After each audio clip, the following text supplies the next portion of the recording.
Məsələn, deyir ki, mən musiqiyə qulaq asıram, halım yaxşı olur. Hər gün mən səhər musiqiyə qulaq asıram, halım yaxşı olsun. Özümü yaxşı hiss edirəm.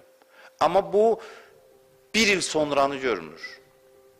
Bir il sonranı görmür. Nədir bunun əsas fəsadı? Əsas fəsadı budur ki, bunu həmişə hala gətirmək üçün kənardan bir şey lazım olacaq.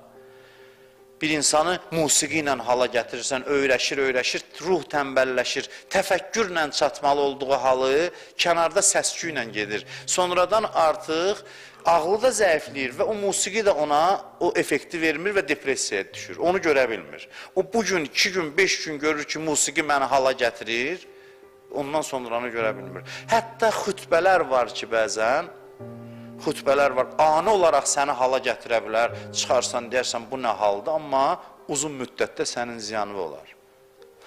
Mən bacararam bəzi sözlər danışım ki, hər dəfə cəmaat halla ayrılsın, geçsin, amma bəzən bu xəyanət olur insanlara.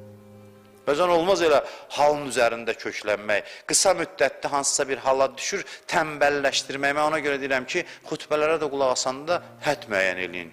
Həmişə səni kənardan kimsə hala gətirməsin, içində o potensialı işə sal. Tənbəlləşdirirsən ruhu. Bəli, xütbə lazımdır, amma həddində. Səhərdən axşamacan onu eləsən, sonra o olmasa sən gücdən düşəcəksən və sonra o da köməyivə çatmayacaq. Çünki özünü zəiflətmirsən. Bu çox mühüm məsələdir.